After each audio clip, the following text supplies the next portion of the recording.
Jadi sahabat semua, tadi kita sudah live bersama Pak Tarmizi, sudah tayang sekitar penontonnya berapa, kalau nggak salah sampai 6 ribuan lebih tadi, sedang naik-naiknya dan ternyata ada laporan dari sahabat-sahabat di luaran sana, ternyata video yang sudah di-share ke berbagai grup WA itu ternyata tidak terbuka dan keterangannya di take down. Wah, kaget sekali saya. Itu luar biasa. Saya tadi live dengan Ustadz Tarmizi itu sekitar 30 menitan ya, mungkin lebih. Dan nggak mengerti kenapa kok bisa di take down, oleh siapa di take down-nya. Nah, ini yang menjadi pertanyaan gitu.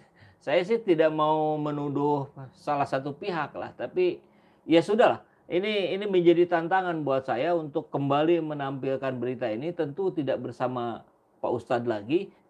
Pembahasan kita kali ini tentang KPK yang tersandung. Tersandung apa? Tersandung banyak persoalan tentunya ya. Dan kita akan coba urai satu persatu, kita akan coba bongkar beberapa kejanggalannya, beberapa masalah-masalahnya. Tentu ini bukan karena kita benci terhadap KPK. Tentu bukan karena KPK sedang menyoroti Bapak Anies Baswedan. Tapi kita melihat track record dari KPK itu sendiri. Ya, kita lihat ungkapan dari Fahri Hamzah sudah lama sekali, bubarkan KPK, kembalikan KPK ke polisi. Dan kita dengar dengan jelas, dengan clear. Artinya apa? Fahri Hamzah melihat banyak persoalan di KPK dan akan jauh lebih baik kalau KPK dikembalikan ke polisi. Tentu dengan syarat kepolisiannya yang sudah bagus. Kan sekarang sedang dalam proses pembenahan ya. Jadi mudah-mudahan kepolisian berhasil membenahi dirinya sendiri gitu ya, berhasil memberikan melakukan reformasi sehingga bisa kita lakukan ini menjadi pemindahan KPK dikembalikan lagi ke kepolisian. Baik, kita lihat kabar dari tulisan Pak Ustadz Tarmizi Yusuf. Judulnya KPK tebang pilih, Anies dibidik, Ahok dilepas. Ya, oligarki inginnya hanya 2 pasangan capres-cawapres yang berlaga di Pilpres 2024 tanpa keikutsertaan Anies Baswedan. Mereka telah berkalkulasi. Anies Baswedan berpotensi menang Pilpres 2024. Ya kita lihat ya, elektabilitasnya terus progresif naik. Makanya harus dijegal melalui KPK dan partai politik. Ini kalimatnya ngeri sekali sih. Kalau saya sih nggak berani. Kepanikan mereka menjadi-jadi setelah calon presiden yang mereka dukung minim prestasi. Ada yang tak rela melihat Anies Baswedan menjadi presiden pengganti Jokowi. Mereka khawatir nama Anies makin berkibar di hati rakyat Indonesia. Laju popularitas dan elektabilitas Anies Baswedan harus diganggu. Ada konspirasi jahat menggunakan KPK di balik pemanggilan Anies Baswedan oleh KPK Rabu kemarin ya. Ini luar biasa, konspirasi jahat ini dari siapa ya? Yang ada di belakang KPK itu siapa ya? Kalau saya mencoba menginterpretasi tulisan ini, Anies Baswedan akan dibidik soal pembayaran komitmen fee Formula E sebesar 560 miliar oleh pemerintah Provinsi DKI Jakarta kepada Formula E Operation Limited selaku promotor Formula E. Uang komitmen tersebut diperuntukkan untuk 3 musim penyelenggaraan Formula E Jakarta pada 2022 sampai 2024. Nah, yang menarik dari tulisan ini, kan kalau kita lihat dari BPK itu ternyata clear and clean. Wah, tadi Pak Tarmizi juga menyampaikan begitu di sini, clear and clean.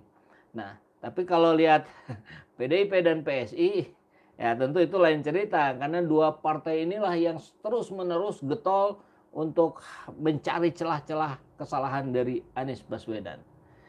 Dan ya, termasuk getol juga menyorot soal dana talangan Formula E, tapi bungkam terhadap korupsi dana bansos oleh Menteri Sosial dari PDIP. Ya begitulah ya, gajah. Gajah di depan mata nggak kelihatan, semut di seberang pulau nampak jelas. Begitu saya kira yang terjadi pada PDIP. Baik, KPK begitu bernafsu mengusut komitmen Formula E. Padahal BPK telah mengaudit laporan yang dikeluarkan Pemprov untuk ajang Formula E. BPK tidak menemukan dugaan korupsi seperti yang dituduhkan itu. Kabar kedua, masih dari tulisannya Pak Ustadz Tarmizi Yusuf, tentang kalau tadi tentang bagaimana KPK itu tebang pilih, sekarang manuver KPK saat tersandung banyak kasus. Kalau tadi dibahas dengan Pak Tarmizi, 11-12 lah gitu kurang lebih antara KPK dan kepolisian. Kepolisian hari ini sudah mulai terbongkar gitu aib-aibnya, rusak-rusaknya. Sehingga proses pembersihannya kan jadi lebih mudah gitu. Nah, kami juga diminta bantuan oleh KPK untuk menyusun ini. Kami juga melakukan manajemen perencanaan anti korupsi, kurang lebih begitu ya. Kami gitu. Padahal beberapa konteks misalnya tadi sebagai rektor kan satu orang, yang lainnya kan yang dibawa paling wakil rektor. Tapi gayanya Pak Anies, dia dengan santunnya menyatakan kami gitu, bukan saya. Ini luar biasa cara kesantunan Anies Baswedan yang perlu kita contoh ya. Ketua KPK Firly Bahuri pernah berurusan dengan dugaan pelanggaran etik. Dalam kasus lain, Indonesian Corruption Watch (ICW) pernah melaporkan Ketua KPK Firly ke kepolisian atas dugaan menerima gratifikasi sewa helikopter untuk perjalanan pribadi. Bahkan Firly pernah diganjar pelanggaran etik berat. Pada tahun 2019, Firly dinyatakan melakukan pelanggaran etik berat karena bertemu dengan mantan Gubernur Nusa Tenggara Barat M. Zainul Majdi di NTB pada tanggal 12 dan 13 Mei 2018. Saat itu KPK sedang menyelidiki dugaan korupsi kepemilikan saham PT Newmont yang melibatkan M. Zainul Majdi atau yang akrab disapa Tuan Guru Bajang atau TGB. TGB sekarang sudah jadi petinggi Partai Perindo ya. Nah, ini pelanggaran berat yang dilakukan dan kita tidak lihat juga bagaimana kelanjutannya gitu.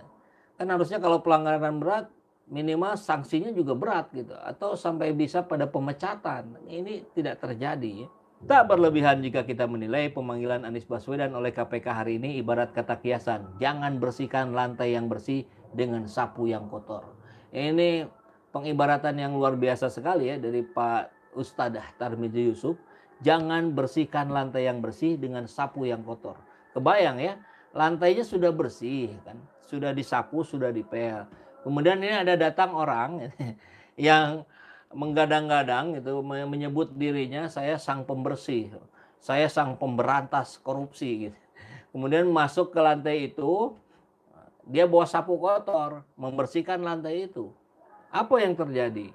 Yang tadinya bersih jadi kotor gitu. Luar biasa. Dan yang terakhir, nih kabar terakhir, KPK penakut. Nih luar biasa nih ya. Berani sekali bilang KPK penakut. Cuma berani sama Anies doang. Mau bukti KPK penakut. Kita masih ingat dengan skandal Harun Masiku dan komisioner KPU. Petinggi Partai Merah itu gagal ditangkap KPK. Sampai hari ini sekjen partai tersebut jangankan dijebloskan ke dalam penjara, diperiksa pun tidak. Terima kasih atas partisipasi dari sahabat semua. Terima kasih Pak Ustadz Tarmizi Yusuf yang sudah hadir ke sini tadi. Mohon maaf sekali video yang sebelumnya di take down. Kita masih telusuri penyebabnya apa. Mudah-mudahan yang ini nggak di take down ya. Baik, terima kasih. Assalamualaikum warahmatullahi wabarakatuh.